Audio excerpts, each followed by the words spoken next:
we have a question from a physical retreatant, Cheryl from Malaysia. Dear Ajahn, when we make merits, can we also make merits for all beings who are not able to be present to do the meritorious deeds? There's also another question. What does the threefold bliss refer to? So this doing of merit, this is bringing up happiness in the heart. So through our acts of giving, of generosity, of sila, so of virtue, and of listening to the Dhamma. And we can also anumodana in the goodness that other people have done as well. And this anumodana, giving our rejoicing, is also merit too. So there are 10 types of merit making, and what I said before is just abbreviation of those. So for beings that aren't able to create merit, we're not able to do merit for them, to create that for them. It's something that we need to do ourselves. But we can dedicate that merit. So you can make the dedication that through this merit that we have made, may others rejoice in that, and may that reach them. But we're not able to do that merit instead of them. But we can spread the kind of metta, kind of energy of that merit to the beings who are able, in a state where they're able to receive that. And so devas, they're able to know about the merit that we do, and they can rejoice in that. But if it's friends, family, for example, who are still alive, then we need to tell them of the meritorious things that we've done so they can rejoice in the merit that we have created. And so the second question that was asked, the 3 kinds of happiness. So this is happiness in the realm of sensuality, and then there's the happiness in the form and formless realms, and the third is the happiness of letting go, which is the happiness of nibbana. So this first kind of happiness is that which comes from forms, sounds, odors, taste, tactile sensations. These sensory experiences that we enjoy, that we like. But we shouldn't forget that if we attach to them, then they become the cause for suffering to arise. And so if that kind of happiness grows, then it's on the level of a deva, but it's still within this first kind of happiness. So the second kind of happiness is when we're able to reach samadhi, this collectedness and firmness of mind. So there's joy which arises in inner contentment, and we're able to enter into the jhanas and go through them in stages. So from the first jhana to the highest jhana. But with this kind of happiness, when it fades, when those jhanas go, then what we're left with is just this happiness of the sensual realm. So in the realm of the devas, the celestial beings, or the humans. But the highest kind of happiness is that of nibbana. And with us practicing like we are, that's for the sake of getting this highest kind of happiness. So we go from the realm of the humans and the devas, and then developing up to the Brahma realms, and then to the noble levels, which is understanding the Four Noble Truths. And as we carry on practicing, then we'll taste the flavor of the Dhamma, which is Nibbana. So we have a question from an online retreatant who wishes to be anonymous. So during meditation, we are not supposed to be thinking, but are supposed to be contemplating. May I know the difference between thinking and contemplating? When practicing samatha, when is the right time to start contemplating? Is it only when the mind is still or in jhana? Am I supposed to contemplate when I have not reached samadhi? If I try to contemplate at that stage, would I not be thinking instead? Thank you, Ajahn. So when we're training in samadhi, so this samadhi, it's the mind which is well established and firm. We can do that by being mindful and knowing the breath, or using a different kammatthana. Maybe we bring up a mantra, a meditation word, so we can recite Buddho.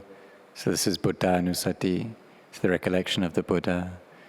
We can recite something to recollect the Dhamma or the Sangha. And the great masters, some of them have meditated using the phrase Buddhaṃ saranang gacchāmi. So I go to homage, refuge to the Buddha. So this is Buddha Nusati, Dhamma Nusati, Sangha Nusati.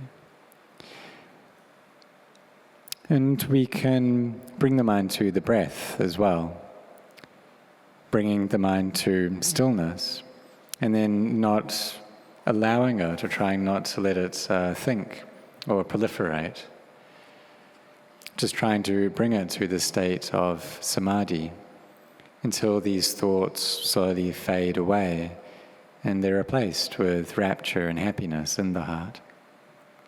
And the mind enters into peace and into this one-pointedness of samadhi.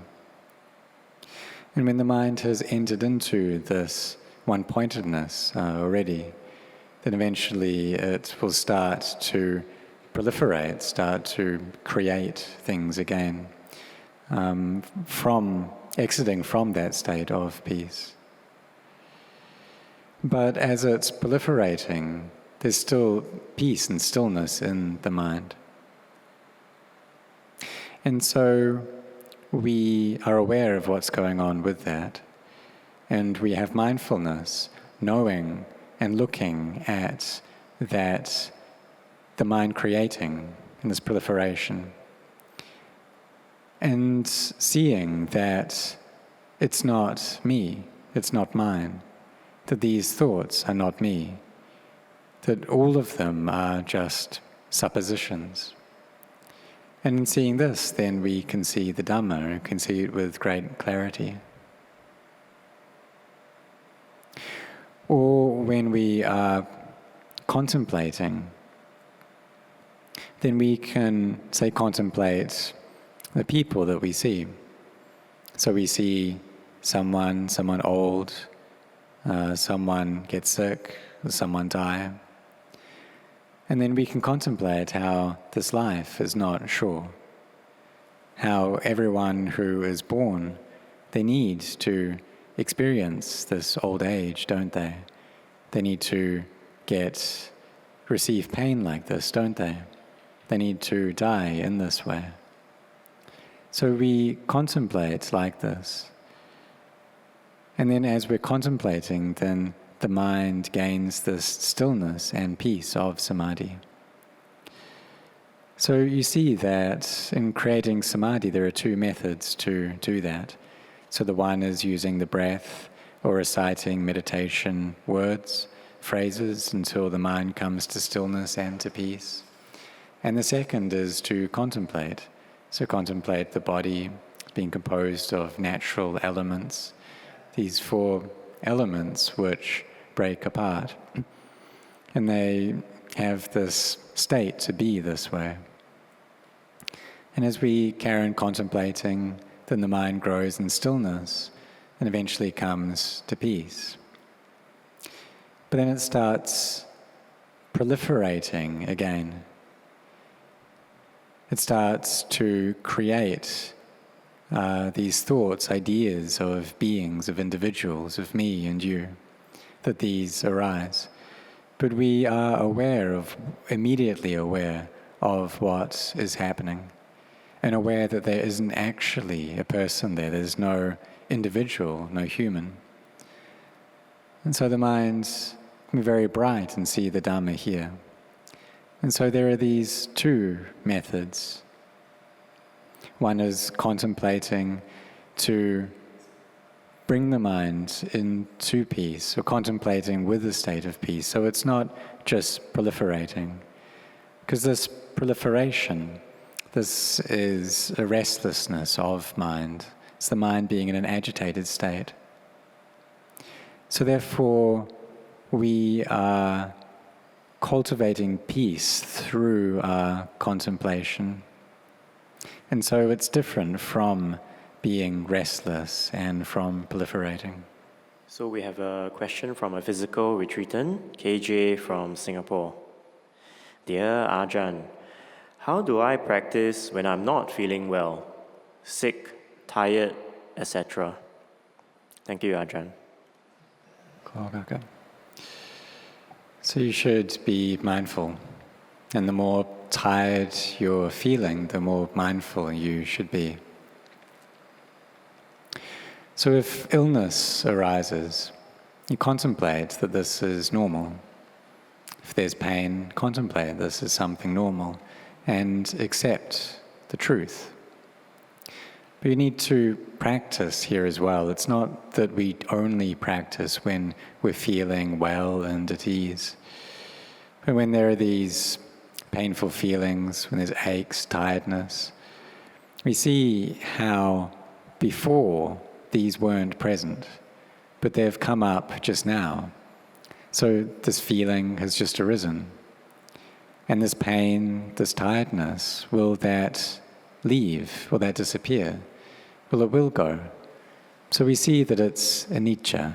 It's something that changes. It's not stable. It's not me.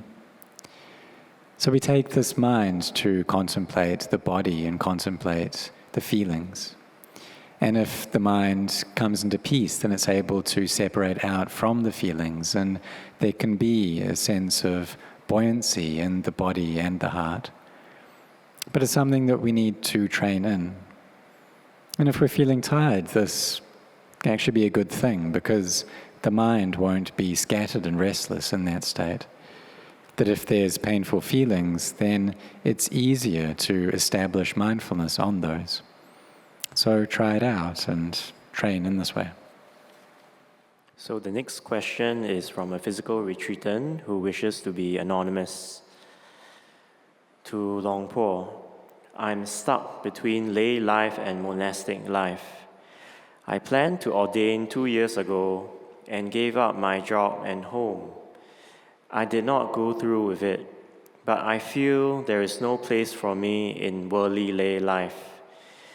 Being stuck between the two feels very uncertain and brings me a lot of worry. I would like to ordain, but this also brings me fear and worry. Should I just push myself to ordain despite feeling fearful? Thank you, Ajahn. So there's a wish to ordain, but there's also fear there. And so this could go in two ways. So if there's enough energy, then even though fear is there, there'll also be wisdom as well. But the thoughts you can try and think about everything first, think around the whole world first. And so it's normal that there'll be fear coming up, because we've had all kinds of things, so many things, and one day we need to toss all of these aside in order to seek out the Dhamma. And we don't know what we will meet in the future. If we get sick, then who's going to look after us? We've quit our work already, don't have a home, don't have any money, don't have work anymore. So how are we going to live? And the thoughts can kind of go all around like this, contemplating every aspect. And so if sickness arises, then who's going to look after us? And this worry, it comes, or it's connected to our attachment to this body. If there's fear, then there's a sense of self that's there. But we can think, well, if we die, then let it be. Let's just die. And this is the best path already. And the Buddha, he willingly died for many, many lifetimes. So we can think that in this life that we have, that we can die for just one life in order to pay homage to the Buddha. And if we can think in this way, then we can make up our minds and ordain. But if there are still doubts there, if there's still uncertainty and no peace, then maybe best to wait until the mind feels kind of more spacious and at ease. And then we'll be able to take this path of cultivating the perfection of renunciation.